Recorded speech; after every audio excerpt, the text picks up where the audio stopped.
Hello, everybody. I'm Robert Barton. I'm here at North Carolina State University and will be handling the logistics for today's webinar. I'll be working in the background and everything. And to get started, today's webinar is Living with Fire in North Carolina, and it's brought to you today by the North Carolina Tree Farm Program. And before we get into introducing our presenters and everything, just real quick, today's slides are available on the page you joined from, and I'll post that here in the chat in a second so you can get to them and download the file if you like. Also, many of the resources we talk about today are linked also on today's webinar page. Real quick, we will be taking questions today. You can enter those into the Q&A feature of Zoom by clicking on the Q&A icon, and we'll be answering those after the presentation. And with that, let me turn it over to your host today, Leslie McCormick, who is the Executive Director of the North Carolina Tree Farm Program. Leslie? Thank you, Bob, and thank you all for being here with us for the second quarter webinar that the North Carolina Tree Farm Program is offering this year. Our speakers today are first Hannah Thompson Welch. She is a wildfire mitigation specialist with the North Carolina Forest Service who serves all 100 counties in the state. She works with communities, landowners, and emergency responders to create defensible space, manage vegetation, and improve infrastructure resilience. She assesses wildfire risk and develops recommendations for individuals and communities to implement strategies to reduce the potential for destructive wildfire impacts. Our second presenter today will be Dr. Jennifer Fawcett. She is an extension specialist with NC State Extension Forestry. She received her master's degree in forest resources from Clemson University and her PhD in agricultural education and human sciences from NC State University. Jennifer has worked in wildland fire education, outreach, and operations for 15 years and has worked in extension forestry at NC State University since 2013. Thank you, Hannah and Jennifer, for leading our discussion today.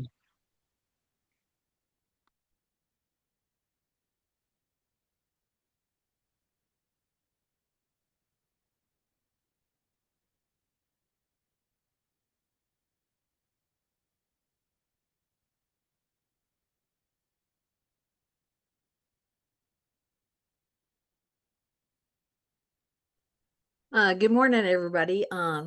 As Leslie said, I'm Hannah Thompson Welch. I'm a wildfire mitigation specialist, and I get the opportunity to work with people all across our great state here, and I'm really excited to share the things that I have planned for you today. My co-presenter is Jen Fawcett. Jen, do you want to say a few words? Yeah, hi, good afternoon, everybody. Happy to be here. Hannah's going to focus a little bit more about the wildfire side of things, and then I'll transition over to prescribed fire. So thank you all for joining today.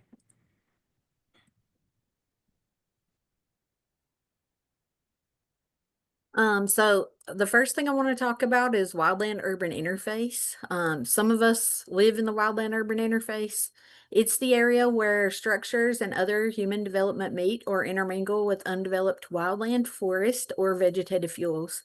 And this photo is an example of an area that meets that perfectly. You can see that zone where everything touches one another. And the next few slides are going to demonstrate how the WUI has changed over time. So we're going to start with 1990 and we'll end up in 2020. And this was put together in a research project from the Silvas Lab at the University of Wisconsin-Madison and the U.S. Forest Service. So if you'll pay close attention to that, what we call the crescent leading north from Charlotte and east to Raleigh, you'll see a lot of change there, but you may see changes in other places throughout the state. So I'm going to toggle through them forward all the way to 2020, and then I'll toggle back and then forward again so you can kind of see that change. So this is 1990. The year 2000. So you'll see that red area growing between Charlotte and Raleigh, going north and over to Raleigh. 2010 and 2020. And I'm just gonna let you focus on that for just a moment. And then we're gonna regress pretty quickly so you can see the change quicker. And then we'll forward back in time, back to 2020. So here we go.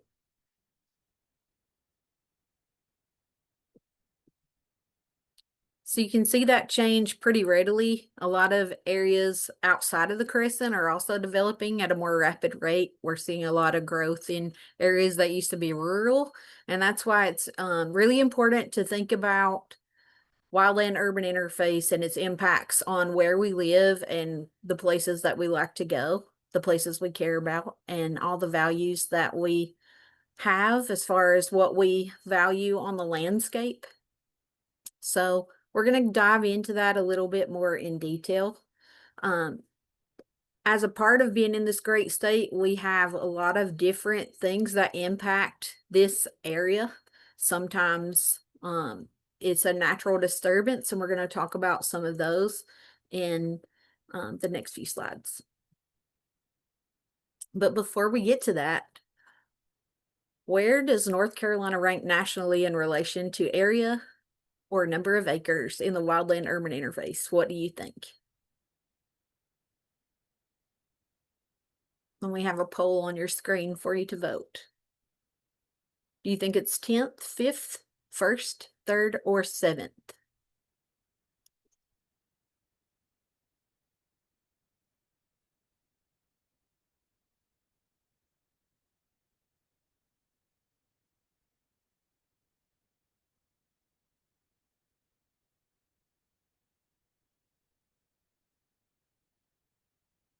All right, the results are in.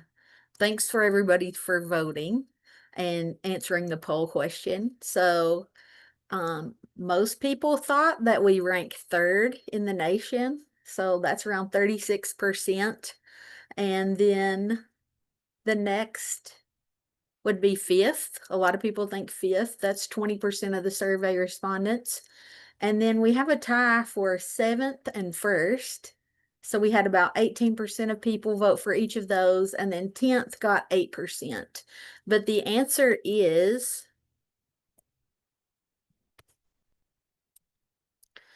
number 1.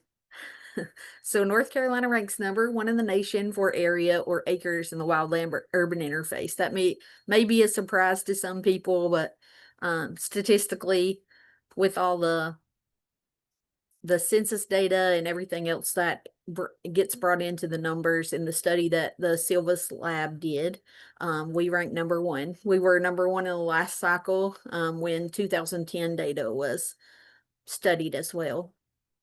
And it may also be a surprise that we also ranked number 4 in the nation for number of housing units in the WUI as well. And wildland-urban interface, you may hear me using an acronym, and I'm sorry about that. It's kind of instilled in me, but WUI, so WUI, is also a reference to the wildland-urban interface. So I mentioned that we were going to talk about ecological disturbances today. We had a humongous impact, and we have those on a regular basis. It seems like every hurricane season from June until after October down east, but we don't really typically think of a tropical storm or hurricane having really severe impacts in the mountains of our state, except we have in the past and currently with the tropical system Helene. And in a study completed by our forest health section in the North Carolina Forest Service, in a forest damage appraisal from September of 2024, our forest health section that completed that appraisal noticed, these are their observations that you'll see here. So the damage was not consistent overall. The windward or southern slopes received a larger share of the damage. There were microbursts or downbursts in areas, and if you've traveled through that area, you'll see those areas that have been impacted. Heavy damage was interspersed throughout areas with much lighter damage. Hardwood stands were affected to a larger extent than conifer stands. And most damage was blowdown with top or stem breakage being lighter. mudslides and flooding were a small proportion of the overall timber damage. And if you've traveled through Western North Carolina, you'll see that on the landscape. It's a little bit harder to see in some areas since everything got green from the spring, but once the leaves fall off again, you'll still be able to see that residual damage because you won't have the green right in front of you as you drive through or walk through areas of the forest. And here's a map from that same appraisal. The appraisal showed significant impacts right along the Buncombe-McDowell County line, but personally, I've been up in the Mitchell County area recently in the last few weeks, and I saw greater damage in communities that I visited in that area. I've not really been down in the area between Buncombe and McDowell counties, but I have seen great damage within communities in that Mitchell County area. And lots of residual damage throughout that region as well. From that same appraisal, these are just some of the numbers. I only wanted to put this up here just to talk about a few things. So you can see that Mitchell County count on private land, 32 million acres of damage estimated, and 41 total value. So that public land added to the private land. So you can just take a look at those statistics, but overall, $213 million worth of timber damage. And the reason that's important is because we're talking about forested lands that in some cases are neighbors to residential areas. And that's really going to be a large point of what I'm going to speak about today, is just where wildlands meet developed lands and what we can do to protect the homes and things that are there. We understand that these timber impacts happened and it's going to take us a long time to recover. So we're going to move slightly from that ecological disturbance to a different kind. So we're going to talk about wildland fires. And if you were in the western part of the state earlier this year in the spring, once we started having wildfires, some of them were more difficult to suppress just because of the amount of fuel on the ground. And with the drought that accompanied that, it was just a more severe fire season than we've had in a few years. So we're going to talk about the ecological disturbance of wildland fires, wildfires, and prescribed fires. So both wildfires and prescribed fires are wildland fires, but their impact on the landscape depends on the severity of the fire. So when we talk about wildfires, which are unplanned ignitions, sometimes those can be more high severity, involving high heat, where we experience soil scorching of and tree roots, often resulting in substantial mortality of vegetation and changes to the structure of the forest and impacts on wildlife habitat. But wildfire is not always a high severity incident. Sometimes they're a low severity fire, which would mimic like prescribed fire, which is a planned ignition that is controlled. And Jennifer is going to speak about that a little bit later in her presentation. But the low severity fires burn close to the ground. They kind of clean and thin the forest by removing thick and flammable vegetation from the forest floor, and generally have a minimal impact on overstory trees. And most of the time, they'll just remove some of the things that could create something called a ladder fuel. If you imagine a ladder and how it helps you climb higher to get to something that you're trying to get to vertically. Ladder fuels are very much the same. It could be branches of trees or trees in the understory that allow for transfer of the fire from the forest floor vertically up closer to the canopy. But most of the time, low severity fires are what we see. But in years where we have lots of extra fuel on the ground and drought situations where things are a lot drier, sometimes we see those high severity fires. And those are the types of fires we'd like to avoid, but we do have a large human ignition component in our state. So we want to think about the things that we do ahead of time so that we don't have as many high severity fires. For So on this slide, we'd like to talk about wildfires just in North Carolina and focus down in on us. So one of the greatest threats to our critical forest resources is wildfire. So from 2015 to 2024 fiscal years, which run from July 1st until June 30th, 270,859 acres of woodland burned because of North Carolina wildfires. And that may sound like a huge amount, but a lot of citizens that I talk to don't even know that fires have burned near them recently. So it sounds like a lot, but in the grand scheme of a 10-year period or 9-year period, it is a lot, but a lot of people don't know that those wildfires burn. So nearly every year, a wildfire or its associated smoke may impact homes, roads, farms, or other developments. And this year, just to show you how far along we are in the year, since January 1st to June 4th, which is yesterday, we've already had 4,193 fires that were human caused for a total of 26,000 acres.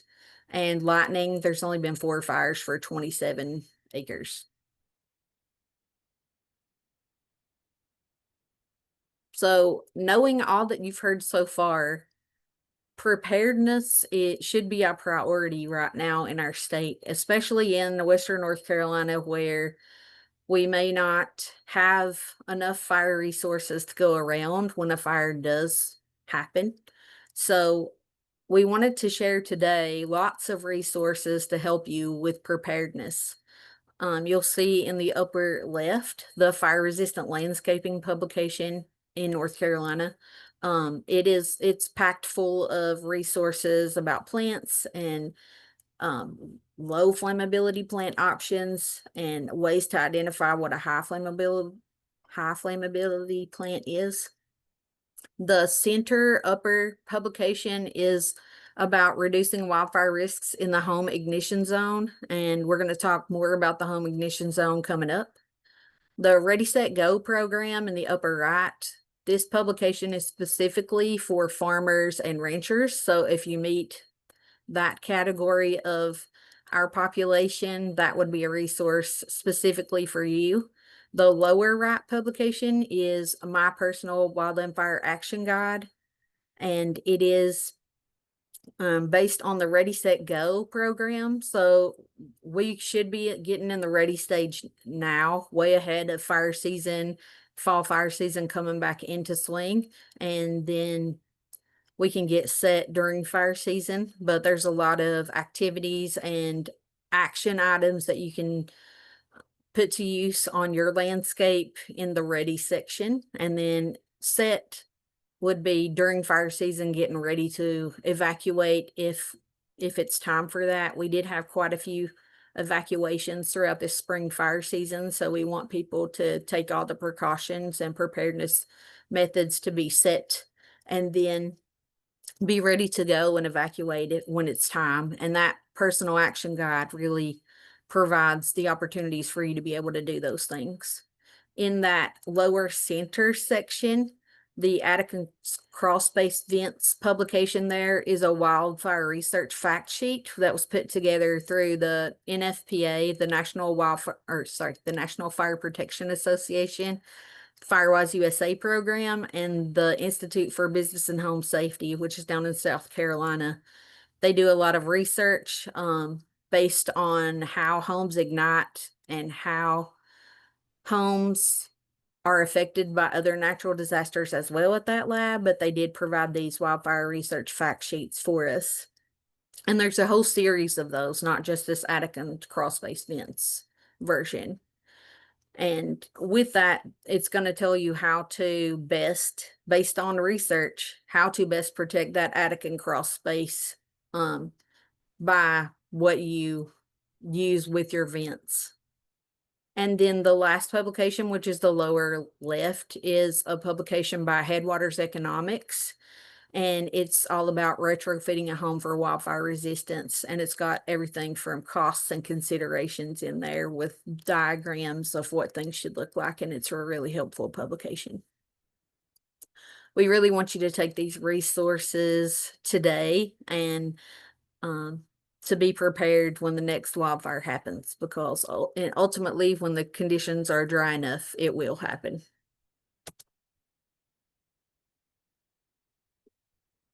And we never want to see a photo like this, where multiple homes have burned from like an urban conflagration, where houses have burned from house to house to house. But in some cases, development is arranged so that houses are way too close together.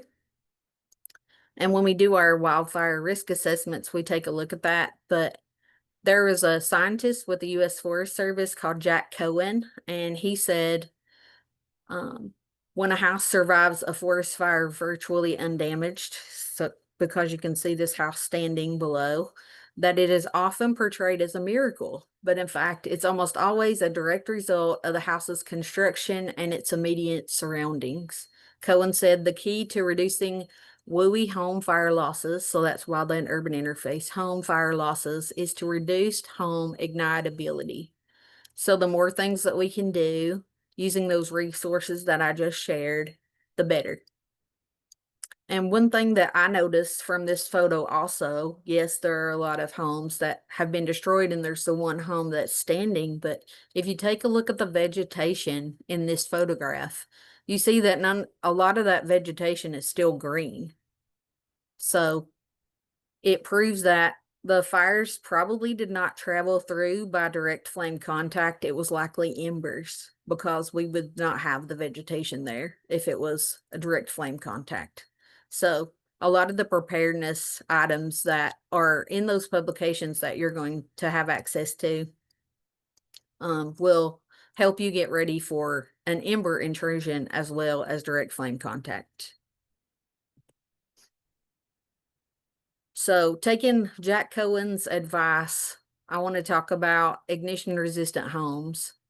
So the majority of homes lost to wildfire are first ignited by embers and small flames. And the picture on the left here is inside the lab at the Institute for Business and Home Safety. And they have this big turntable that they build building components on, and they have an ember generator in there that can not only supply embers but wind also, so that the combined embers and wind are what they point directly at the house. And using different building components, the right side of the house, you can see that there's not much vegetation, there's no mulch. It's using a non-flammable mulch option. And the siding is different. The gutters are different, or there may not be any gutters on that right side, but there are on the left, and those are vinyl gutters. There's a video. I'm not going to play it today, but it'll be provided in the resources. But the video is a short 5-minute video of the highlights from this study. And the main point here is by reducing the susceptibility of the home and the area immediately around the home, you can see this research is only conducted on like a 5-foot swath from the foundation out 5 feet. So what we call the 0 to 5 foot zone, or the zero zone, which is also called the home ignition zone. That's the first one of those. The chances of the home surviving a wildfire are greatly increased. So we're going to see that here in this graphic, that home in the area 0 to 5 feet around it is really the priority zone. Science tells us it's the most important zone to take immediate action on, because it's the most vulnerable to embers. So it includes the house and anything attached to the house. So you see this one has a patio on it. If that was constructed of wood, then that whole patio would be attached to the house, and that 0 to 5 foot zone would go completely around it. And we want to start in this zone first before we look at anything else surrounding our home. So I know it's very typical for residents to stand on their porch and talk about the vegetation, like what's right next to them, where they can see from the porch and talk about like the amount of rhododendron that's there, or the amount of flammable plants that are there, or the condition of the forest when not actually taking a look at the home. And when we talk about that, we want to look from the roof. So your chimney, your roof, and then down your siding, your windows to the foundation, and then out 5 feet. So that would be all the landscaping. I know we are a huge pine straw state in North Carolina, so pine straw should not be in that 0 to 5 foot zone. I'm not saying we shouldn't use it all together, but we should make sure that it's not in that critical zone where embers can land. Because if it does, then it could create an opportunity for, let's say that there was pine straw right up against this house in this graphic here. If fire did get in that area, it could heat up any vegetation that's in that area. And we're going to see an example of that in just a minute. And then possibly melt soffit vents underneath the eaves of your house, and then provide an opportunity for embers to impact your roof. So in that immediate zone, here are some tips. We've talked about a few already. Clean your roof and your gutters. Replace or repair any loose or missing shingles or roof tiles if you have those. Reduce embers that could pass through vents in the eaves by installing 1/8 inch metal mesh screening.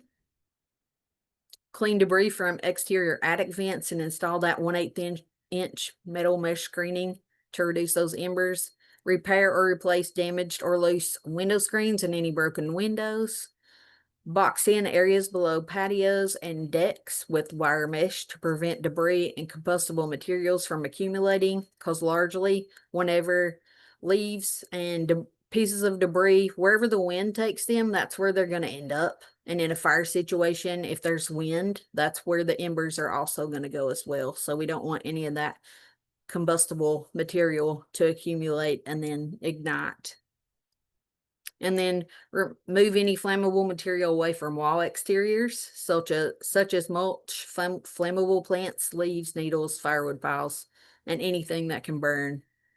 And we're going to see an example of this next one in just a few minutes. Remove anything stored underneath the decks or porches. I know that's a prime place. I've seen kayaks and all different grades of things under decks and porches. Sometimes it's a good place to store gas cans and lawnmowers and things like that, but we don't really want those things in the zone, in the 0 to 5 foot zone. So here's a recent event where this was actually in Beach Mountain. There was a structure that was impacted by lightning on the deck. And as the fire spread to the entire house, you can see I just took a screen snip of the video. One thing I wanted to point out is all these LP gas tanks underneath the porch. If you look closely, you can see at least 3 of them. I think there were actually 5 of them that impacted the ignition of this structure. I know 3 of them were engaged. The LP gas tanks were experiencing combustion at the time of the video, and they were waiting. Whoever took the video was waiting for the other 2 LP gas tanks to engage with flaming. So we don't want those things to be under our decks for this purpose. This wasn't even wildfire related, but I think it's very critical to look at the things that we see. Here's another example. So you can see in this picture that fire has burned through this yard. There are bushes. Some of them look like they've ignited. There's some of the bushes that still have leaves on them, so they didn't burn off. But then you see these things hanging down from the eaves of the house, and that is the vinyl soffit vents. When the fire got over close to the foundation, the heat through convection went up, and when it did, it melted the soffit vents, and the result was this, which added an opportunity for embers to go up into the attic space. And I want to go back for one moment because I wanted to point out that in that area, there's pine straw placed right here. There's fresh bales of pine straw that the landowner was about to replace in this area. So, it's not something that we would recommend, but it does happen. So this just gives you a real world example of what can happen. Luckily, this house it withstood, but it was probably through an intervening of local fire resources. Sometimes our home ignition zone overlaps with our neighbors, and it's a really good idea to stay in contact with your neighbors and have good relationships and work together to reduce your risk. Because likely if this home has a high risk and this home has low risk, then this house actually has high risk by association with this house. You'll see that 0 to 5 foot zone here. And there's actually the most action items to happen in that area when you go to start having an ignition resistant home. And then this intermittent zone is 5 to 30 feet. And the extended zone is 30 to 100 feet. And you'll see that this extended zone overlaps this person's intermediate zone. So sometimes it looks like that depending on how much acreage and how your home is arranged in the community that you live in.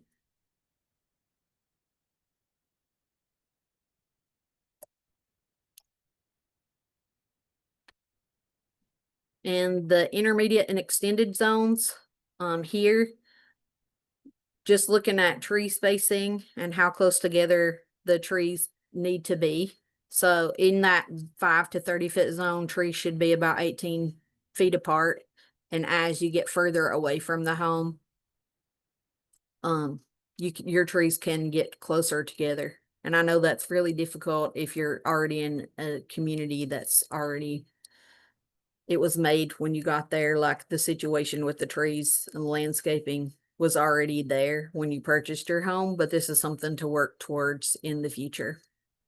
And then you should never take more than a third of the tree's overall height if you're going to limb them up. This is to create a vertical spacing from the ground and up so you don't have those ladder fuels, especially on a conifer species or something that has waxy leaves. Something that helps with all this debris once you get rid of it is the North Carolina Fuels Removal Program. It's a program that happens through the North Carolina Forest Service. I actually administer that program. And it helps to reduce wildfire risk by residents piling roadside debris by the roadside. We get them to pile them in piles of 4 feet wide by 4 feet tall and 8 feet deep. And that has to be within 5 foot of the roadside. And that's for residents in North Carolina. And this year we had 12 sites that were selected all the way from the Virginia border down to the South Carolina line. It was kind of a swath of people and residents who manage those programs. And for the amount of the cost that is invested in each site, the residents are going beyond with the work in the piling and coordination of this event. So it's a way to tie residents doing work with a source of funding to get rid of the fuel that they accumulate on the ground in their communities. There'll also be some information about this in the resources provided today. And then I want to talk about the Firewise USA program, which is a program for residents who want to reduce their wildfire risk. And it's a recognition program through the National Fire Protection Association. And it just provides a framework to help neighbors in a geographic area get organized, find direction, and take action. And basically, when you're in good standing in this program, it means that you have admitted that you feel like you have a wildfire issue and that you want to do something about it. It does not mean that you are a fireproof community. So it's an ongoing effort to reduce wildfire risk in your area. And I'll just run through these things pretty quickly. The steps for applying and maintaining. So you have to organize your efforts, maintaining or identifying a community plan. So you get a wildfire risk assessment through the North Carolina Forest Service, and that assessment must be updated every 5 years. You have to take the results of that risk assessment and create a site action plan, which must be updated every 3 years. And then we upload that action plan to the Firewise USA portal where you do all your reporting. The North Carolina Forest Service uploads that for each community. And then you have to implement your plan. So in that action plan, you decide what actions you feel like you can accomplish based on the risk that was identified in that risk assessment. But you must hold an annual outreach or risk reduction action event and work with your neighbors and track your investments and collect information for the things that you completed in your action plan. And then you have to tell your story. It's pretty simple. And some of the items that you can report are as easy as cleaning your gutters and mowing your lawn and just making sure that things around your house are cleaned up and maintained so that embers won't have a chance to land on anything. The site criteria, you have to have a minimum of 8 dwelling units to be accepted into the program and no more than 2,500 sites or dwelling units to be accepted into the program. And this is usually the sticker. So you have to invest a minimum of $34.79, which is based on the national hourly volunteer rate, which is adjusted in April of each year. And that equates to 1 hour of volunteer time. So if you're mowing your lawn, you're going to meet that criteria with no problem. So that's kind of outlines Firewise USA. The benefits of that program are for homeowners is increased home safety, reduced risk of damage. There are some potential discounts in some states for an insurance discount, and that's currently only with the USAA insurance company, but they offer discounts in the states listed there: California, Colorado, Texas, Arizona, Oregon, New Mexico, Utah, Wyoming, Montana, and Idaho. And then the last thing is peace of mind, because if you're doing work around your home and your community is working together doing work around the community, that it's going to be better than it would if you weren't all working together. And then the benefits for communities are community preparedness, enhanced wildfire resilience, and a big one that a lot of people don't think of, but improved firefighter safety. In the wildfires of 2016 in the mountains and the spring wildfires this year, we had so much support from the communities that we were fighting fire in. So by doing this work, you can help improve firefighter safety. So but this is something that you can do to assist firefighters, which I think is really cool. Stronger community bonds, of course, if you're working together, and then access to funding and resources. And then recognition and positive publicity for your community, which is great. And I know that we're talking specifically to people who are interested in the tree farm program and some landowners today, and more. So these are some things that you can do. So thinning, prescribed fire, and fuel breaks, which all fit into the fuel reduction category. You can create defensible space and make vertical space in your forests and across your land. That's great. And then other management practices such as landscaping choices, maintaining property, and fire resistant construction. If you are building something new or retrofitting something, it would be great if you use some fire resistant construction. And then community involvement through the Firewise USA program or the Ready, Set, Go program, 2 of those. And the Ready, Set, Go program is through the International Association of Fire Chiefs. So a lot of fire departments are involved with that program. And I just wanted to say before I close that if you're interested in doing mitigation on your land, prescribed fire is the most cost-effective option.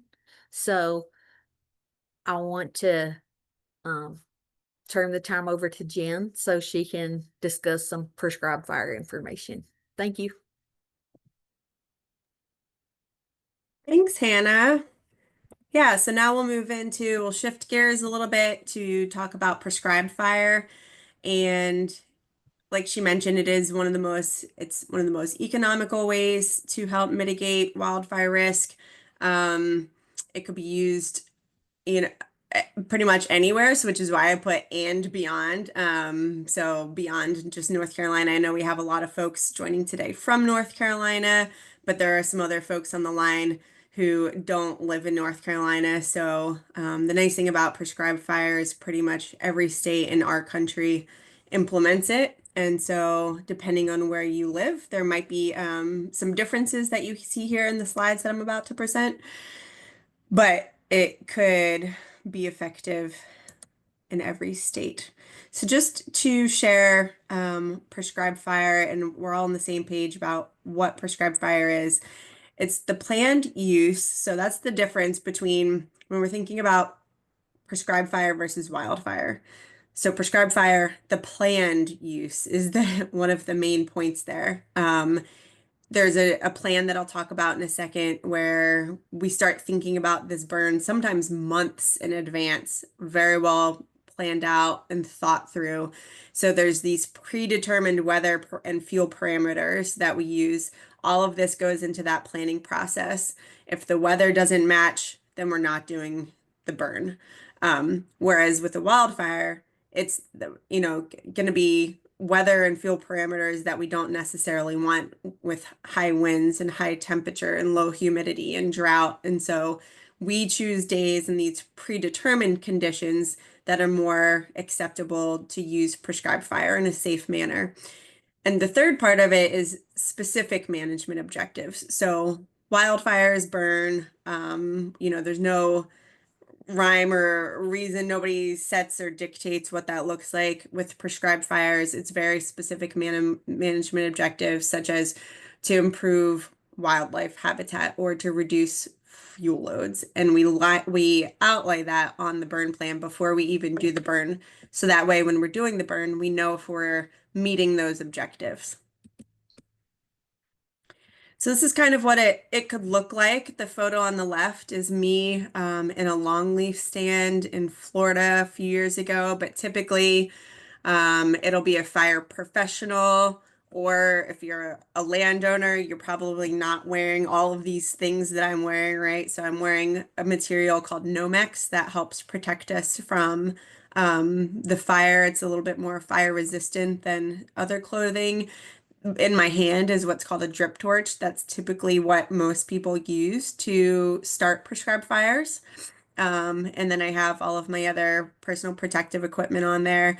Another option, if it's not safe to go into the burn unit, or sometimes, in some cases, people are burning literally thousands of acres. This is more kind of on the agency side, but you could do a burn aerially as well. So sometimes agencies will have access to a helicopter. Drones are becoming more popular. But what happens is there's a little, we call them, they look just like ping pong balls, but basically there's a machine and it lines it up exactly where they're supposed to be on the ground. With the drones, you can set it in an exact pattern, whatever pattern you want. And so the staff are still there to make sure it's doing as it's supposed to, but basically the sphere lands on the ground and then ignites when it hits the ground. So those are the kind of the main ways that that will conduct a prescribed burn. And there's lots of planning that goes into all of that, of course. So this is our North Carolina prescribed burning plan. There we collect information on, where the land is, the purpose of the burn, what is that burn objective? How many acres are you burning? A lot of it in that pre-burn planning also has to do with the weather, because we do want to be thinking about what the right weather will be to meet those objectives. So there's some questions too on smoke management. So with the weather, we're thinking about wind, where the smoke is going. And so we have to know exactly where our smoke sensitive areas around us. Are there schools or churches or hospitals nearby that we need to try to avoid the smoke? And so we can pick a day when the weather is working in our favor. So lots of information going into the planning. Like I said, sometimes you're doing this months in advance, getting everything ready, putting in your fire breaks if that's needed, and just prepping for this burn. So lots of training goes involved in that. Lots of planning goes involved in that. And the benefits of fire are numerous, right? This has been very well documented. There's a lot of information out there about the benefits of fire. Hannah was talking about wildfire risk, especially after Hurricane Helene, but just in general, wildfire risk anywhere that we live. She mentioned North Carolina is #1 for wildland urban interface acres. So if we get rid of that fuel first in a prescribed fire, that leaves less fuel to burn during a wildfire. And so it helps reduce that fuel load, ecosystem restoration. So especially those of you that live maybe like on the coastal plain or in the eastern part of our country in longleaf pine country, longleaf pine needs fire in order to maintain that ecosystem. They need a very open understory. Also, site preparation, wildlife management, especially for the picture on the bottom left is turkey after a burn. Turkeys love going out on burns, sometimes even while the burn is still being done, all of the little insects that are being cooked, and lots of forage growing for deer and other species as well. So really great for hunting. Disease management for plants and also invasive species. That one's a little tricky because sometimes fire actually proliferates invasive species. So you need to know how the fire is going to affect it. But a lot of invasive species it actually helps control. Ticks, some research has been shown if under frequent use, it actually reduces the tick population. And there's so many more benefits. Those are just a few. So lots of reasons to use prescribed fire. Also from an economic perspective, so this is just showing, this comes from a cost and trend survey that Auburn puts out. I think the dashboard, I put a link to that dashboard in that resources document that Dr. Barden shared in the chat. So average cost by region is broken down. They have it broken down by northern coastal plain, Piedmont, and southern coastal plain. But on the left is the cost of prescribed fire, and on the y-axis, you see dollars per acre. And in general, this is for the southern region as a whole. In general, it's just a little, around $30, more or less in some areas. Whereas herbicide is a lot higher, almost $100 per acre. And then mechanical site prep is much higher, closer to between $100 and $200 per acre. So from an economical perspective, it's definitely the cheaper of all of the options to maintain your forest land. So poll question for you all. So how many acres do you think are prescribed burn in North Carolina annually? So you'll see a poll question pop up here. We have less than 1,000 to more than 1,000,000, and then some ranges in between. So go ahead and put in where you think North Carolina sits on that. You heard from Hannah where wildfire falls on that.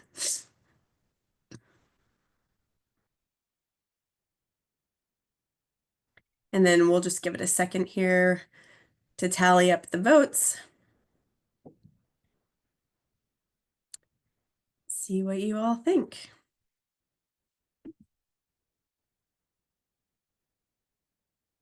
Okay. Okay, so most of you are correct. You've had that 50 to 250 range, which is a very wide range. A lot of you also thought we might be in that 1,000 to 50,000 range, or over 250,000 range. I wish it was over 250,000. That's what we probably need. But yeah, so so this is a graphic from the National Association of State Foresters and Coalition of Prescribed Fire Councils. This is the most recent numbers that they have from 2020. I think some more recent numbers are going to be coming out soon for 2024. But if you look at the color codes here, so North Carolina kind of falls in that 50 to 250 range according to the breakouts that they have. But the southern region as a whole usually burns millions of acres. We lead the nation by a long shot compared to the other regions in the United States as to the amount of prescribed burning that we do. Florida is usually right there at the top. Georgia's done a lot this year. North Carolina sits right around 60 to 70,000 acres per year, usually depending on, the weather and staffing and Helene and all sorts of other things, burn bans, depends on how much burning we get done, but generally around that 60 to 70,000 range. And most of that is on state and private lands. So for those of you who are landowners and are curious about prescribed burning on your land, you do have some options to burn. So you can hire a contractor or a state forestry agency. In North Carolina, you could hire the North Carolina Forest Service. Sometimes the contractors and the state forestry agency are either backlogged, so it could take a while for them to get to your turn potentially. Some contractors aren't taking new clients, but that is an option for you to hire somebody. There are contractors who do that. Or you could collaborate with an agency or a nonprofit. You could do it yourself. I recommend if you do it yourself to make sure you have all the proper training, and that also includes to become a certified burn manager in your state. In North Carolina, we just offered one a couple weeks ago. There's another one coming up in October. The North Carolina Forest Service puts on that training. It entails taking a course, passing an exam, and doing a check off burn. All of that information is available online. You can register to take the course online. So I would look into that if doing it yourself is something that you are thinking about, or joining a prescribed burn association. So prescribed burn associations are groups of private landowners who come together. This is a picture that I really love of one in Oregon, where you can see, not wearing all the Nomex, but they are wearing cotton clothes, leather boots, leather gloves, all the things. And so these groups of prescribed burn associations come together to help each other burn. So rather than you having to do it all on your own, you now have access to a whole network of people who can come help you. You help them, they help you. You can share your tools, equipment, resources, time, knowledge with one another. And so across the country, there's a lot of them. In North Carolina, there's not quite the entire state is covered, but a large part of our state is covered, especially if you are joining in from one of the Helene affected areas. We have the Southern Blue Ridge Prescribed Burn Association and the Piedmont Prescribed Burn Associations in the western part of our state. So there's a website and the resources that Bob sent out that has information on how to join one of these prescribed burn associations, but just a really great option if you are looking for help burning your land in an economical way. I did want to mention, since we were talking about Helene today, some hurricane considerations. This photo was from Hurricane Michael in Florida, but similarly, with any sort of hurricane or wind disturbance or other disturbances, you have a lot of timber on the ground. It's important to think about how that's going to affect fire. So from a fire perspective, thinking about fire behavior, smoke, any additional hazards to the personnel that might not have been there before, and then access to the fire. How are you physically going to go in? Are your fire breaks still in place? How are you going to make a new fire break? What's that going to look like? So a lot to think about if you are in a hurricane damaged area versus pre-hurricane. A lot has changed. So a couple of resources that I wanted to share also in that document that that Bob shared out, but one of them is an online training course, totally free. The website is there at the bottom. It's 8 modules. It'll take a couple hours to go through, just some really basic information about prescribed fire, but we'll get you started. And then also the guidebook for prescribed burning, which is available, and it provides kind of a start to finish perspective for landowners and contractors and others who are interested in learning more about the benefits of burning, the fuels, fire behavior, weather, and also how to actually plan out that burn. Lastly, I'll put in a plug for the Association of Fire Ecology. There's a fire congress coming up in December. There's going to be an entire session on hurricane fuels and fire behavior management and fire, an entire session on related to hurricane, and also an entire day specifically designed for private landowners, private lands, prescribed burn association members. So I would encourage you to look into joining that Congress if you're interested in going to New Orleans in December. So I think we do still have some time for questions, and thank you so much for having us today.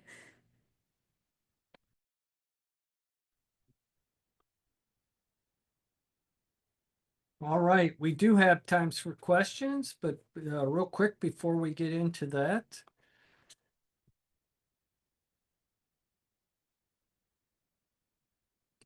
just want to remind everybody, our next webinar being offered to us by North Carolina Tree Farm is on pond management, and that is scheduled for September 18th. And you can learn more about the North Carolina Tree Farm program by reaching out to them at these contacts or online at their website. And I'll enter that into the chat here in a minute. But I'll leave that up and we'll go to our questions. We do have a couple questions here. Our first one is from Chris Boyer. He wants to know, do you approach fire and planning departments about working together with you on planning and zoning regulations to support good wildfire practices? And Hannah, I believe that's directed to you. Yeah, thanks for this question. I think the answer to that would always be yes. But there has to be a willingness for that work to occur. So, for example, we have something called the Croatan Area Fireshed Partnership down east that is made up of 4 counties surrounding the Croatan National Forest. And that was born from a wildfire that happened in 2023. And now we're working with planners, emergency response agencies, everything. If you can think of a partner, they're probably involved with us. So that's really exciting. And we want that to happen across the state. So if you have an avenue or someone you would like us to talk to, please interact with that individual and then bring us in. We're happy to. All right, thank you. Our next question is from Joe Land. He's wondering, how many acres are you burning in the wildland urban interface? Hannah, do you want to take that one? I mean, looking at your map, there's a lot of our state that's in the wildland urban interface. So Yeah. I don't think it's very well documented is the short answer as compared to what we consider WUI and not WUI. There's nowhere that you can put on when you're submitting your permit, whether you're in the WUI or not. So I don't know that we have a hard number for you with that one, but I think the answer is most of it. Yeah. We would love to have that documented, but right now it's just not documented well. Yeah, but it does make, I think just thinking about it is really important to do the burning in the WUI. And if you can plan it on the right day with the white and you have the weather, in your favor, those are the areas that are going to have the most catastrophic effects when a wildfire comes through. So the more of those WUI areas that we can get prescribed burning done, the better to Yeah. reduce those fuel loads. And if there's a way to prioritize where you are doing those treatments, like on your land, if you could prioritize it closer to some infrastructure or some built environment, that's going to be way better if a wildfire ever comes through. I know that in Harnett County, the county ranger, the former county ranger that was there named Buren Fulmer, he worked with a place called Anderson Creek Park, and they burned this swath. And they kept burning more and more every year to like create a chain of burned areas on the landscape. And then there was a wildfire, and the wildfire was like the catcher's mitt that kept the fire from progressing towards a community. So something similar to that would be ideal. Okay, our last question is from Judith Dumke. Would some of the hurricane information also apply to ice damage in some respects? I think for my slide that was talking about things to look out for to consider post-hurricane, the answer would be yes, because a lot of it is really just about the structure and how the structure of the forest has changed after a hurricane. So the manner or the reason that there's different structure, the fuels on the ground doesn't really matter. It's the aftermath of what that's going to look like and how it changes your forest and the considerations you need to have. So from that perspective, yeah, it would be pretty similar if you're talking about like a lot of down limbs and trees on the ground for sure. All right.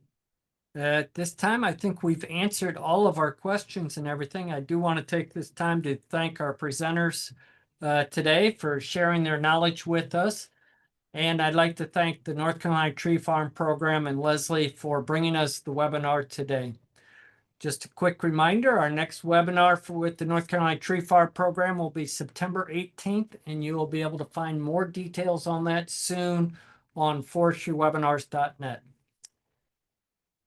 All right, thanks everybody. And today's webinar is recorded and will also be available soon on forestrywebinars.net if you want to go back and look at it. And don't forget the resources that are available there. Thank you.